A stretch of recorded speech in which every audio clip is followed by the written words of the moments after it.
రుచికి తగ్గట్టు సరిపోయేటట్టు, చారుకు తగ్గట్టు వాటర్ వేసుకుందాం. కారం వేసుకున్న తర్వాత బంగాళదుంపని టేస్ట్ కోసం వేసాను. బంగాళదుంప ముక్కలు కావాలంటే తోలు తీయకుండా కొంచెం పెద్ద సైజు ముక్కలు కోసుకోవాలి. పులుసుకు తగ్గట్టు సాల్ట్ వేసుకుందాం. కొబ్బరి పొడి వేసుకుందాం. దాల్చిన చెక్క, గసగసాలు, లవంగాయలు, అలాగే ధనియాల పొడి మొత్తం కలిపి మిక్స్ చేసాం. ఇవన్నీ దోరగా వేయించుకొని పౌడర్ తీసుకోవాలి. కలిపేద్దాం నీట్గా. రెడీ అయిపోయింది మన కర్రీ. పైన కొంచెం బంగాళదుంప చికెన్ కలిపి వండిన కర్రీ.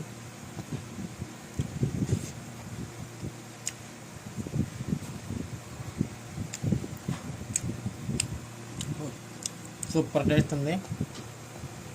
మనం తినేటప్పుడు కనుక పొరపోయిందంటే ఆ కూర అదిరిపోయిందని అర్థం. మామూలుగా మనం ఎవరైనా తలుచుకుంటున్నారు అనుకుంటాం. ఆ కూర టేస్ట్గా మనం ఎక్కువ పీల్చేసరికి పొరపడద్దు మనకి.